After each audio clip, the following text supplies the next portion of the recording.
নমস্কার বন্ধুরা, সোনার কিচেন ঘরে তোমাদেরকে স্বাগত জানাই। তো আজ আমি বানাবো দই পটল। একদম অন্য ধরনের, অন্য স্বাদের এই দই পটল। তো দই পটল সবারই তো পছন্দ। তো দেখো আমি এই দই পটল কিভাবে বানাই। তো এখানে দেখো আমি পটল নিয়ে নিয়েছি। পটলের মধ্যে পটলটা আমি হালকা করে ছিলকাটা ছাড়িয়ে নিয়েছি। একটু একটু ছিলকা রেখে দিয়েছি আর একটু একটু আমি ছাড়িয়ে নিয়েছি। আর পটলটার দুদিক আমি এইভাবে চিড়ে দিয়েছি। এবার এই পটলের মধ্যে আমি হালকা করে একটু হলুদ দিয়ে দেব। হলুদটা তোমরা নাও দিতে পারো, কিন্তু হালকা করে দিলে একটু পটলের দই পটলটা দেখতেও ভালো লাগে। তারপরে দেখো আমি অল্প পরিমাণে একটু নুন দিয়ে দিলাম। দিয়ে নুন আর হলুদটা দিয়ে আমি পটলটা খুব ভালো করে মাখিয়ে নেব। নুন আর হলুদটা যাতে পটলের মধ্যে খুব ভালোভাবে মাখানো হয়ে যায়, সেইভাবে খুব ভালোভাবে মাখিয়ে নেব। নিয়ে পটলটা আমি 10 মিনিটের জন্য আমি রেখে দেব। তো 10 মিনিট রাখার পরে আমি একটা গ্যাসের মধ্যে কড়াই বসিয়ে দিয়েছি। কড়াইয়ের মধ্যে আমি সর্ষের তেল দিয়ে দিলাম। সর্ষের তেলটা খুব ভালো করে গরম করে নেব।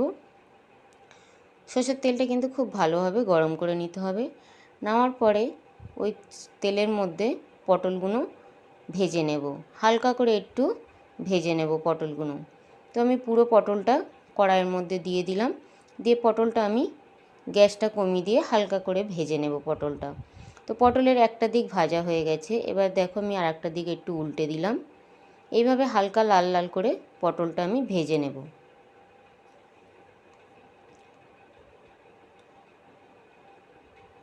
তো যতক্ষণ এই পটলটা ভাজা হচ্ছে ততক্ষণে আমি একটা মশলা বানিয়ে নেব। তো এখানে দেখো আমি একটা বাটি নিয়ে নিয়েছি। ওই বাটির মধ্যে আমি একটু গুঁড়ো লঙ্কা দিয়ে দিলাম, একটু আমি জিরে গুঁড়ো দিয়ে দিলাম, একটু আমি ধনে গুঁড়ো দিয়ে দিলাম। ধনে গুঁড়োটা একটু বেশি দিলাম জিরে গুঁড়োর থেকে। একটু আমি হলুদ গুঁড়ো দিয়ে দিলাম। দিয়ে আমি জল দিয়ে এই মশলাটা আমি জল দিয়ে ভালো করে মিশিয়ে রেখে দেব। তারপরে দেখো আমি একটা মিক্সির জার নিয়ে নিয়েছি। ওই মিক্সির জারের মধ্যে আমি একটু আদা দিয়ে দিলাম, কয়েকটা কাঁচা লঙ্কা দিয়ে দিলাম। দিয়ে একটু জল দিয়ে এই আদা আর কাঁচা লঙ্কাটা খুব ভালো করে একটা পেস্ট বানিয়ে নেব। এদিকে দেখো পটলটা ভাজা হয়ে গেছে। পটলটা আমি উঠিয়ে নিলাম। পটলটা কিন্তু খুব বেশি ভাজার দরকার নেই, এইভাবে হালকা লাল লাল ভাজা হয়ে গেলেই হবে। তো তারপরে দেখো ওই পটল ভাজা তেলের মধ্যে আমি একটু গোটা গরম মশলা দিয়ে দিলাম, একটু দারচিনি, একটু লবঙ্গ আর একটু এলাচ দিয়ে দিলাম। দিয়ে এলাচ, দারচিনি, লবঙ্গটা, গোটা গরম মশলাটা আমি একটু ভেজে নেব যতক্ষণ না সুন্দর গন্ধ আসে। তারপরে দেখো আমি যে মশলাটা বানিয়ে রেখেছিলাম, গুঁড়ো লঙ্কা, হলুদ, জিরে গুঁড়ো, ধনে গুঁড়ো, যে মশলাটা বানিয়ে রেখেছিলাম ওই মশলাটা আমি তেলের মধ্যে দিয়ে দিলাম। দিয়ে মশলাটা আমি একটু নাড়াচাড়া করে নিলাম। নেওয়ার পরে দেখো আমি যে আদা আর কাঁচা লঙ্কাটা বেটে রেখেছিলাম ওই আদা আর কাঁচা লঙ্কাটাও ওই মশলার মধ্যে দিয়ে দিলাম। দিয়ে মশলাটা এবার আমি খুব ভালো করে কষিয়ে নেব, যাতে হলুদের আদার কাঁচা গন্ধটা না থাকে, সেইভাবে খুব ভালোভাবে কষিয়ে নেব। তো এখানে দেখো মশলাটা কিন্তু খুব ভালোভাবে কষানো হয়ে গেছে আর উপরে তেল ছেড়ে দিয়েছে। এবার ওই মশলার মধ্যে আমি যে পটলটা ভেজে রেখেছিলাম পটলটা দিয়ে দিলাম। পটলটা দিয়ে পটলটার সঙ্গে আমি মশলাটা খুব ভালোভাবে কষিয়ে নেব, যাতে পটলটার ভিতরে পর্যন্ত মশলাটা ঢোকে। যার জন্য কিন্তু খুব ভালোভাবে পটলের সঙ্গে মশলাটা দিয়ে কষিয়ে নিতে হবে। তো এখানে দেখো মশলাটা দিয়ে পটলটার সঙ্গে কিন্তু খুব ভালোভাবে কষানো হয়ে গেছে, খুব ভালোভাবে কিন্তু কষানো হয়ে গেছে। এবার এই পটলটার মধ্যে আমি একটু জল দিয়ে দেবো, যাতে পটলটা খুব ভালোভাবে সিদ্ধ হয়ে যায়। পটলটা তো ভাজা আছে, কিন্তু খুব বেশি তো ভাজা নেই, যার জন্যে যেন সিদ্ধ হয়ে যায় সেইভাবে আমি একটু জল দিয়ে কিছুক্ষণের জন্য ঢাকা দিয়ে দিলাম। তো পটলটা যতক্ষণ সিদ্ধ হয় ততক্ষণে আমি আরও একটা মশলা বানাবো।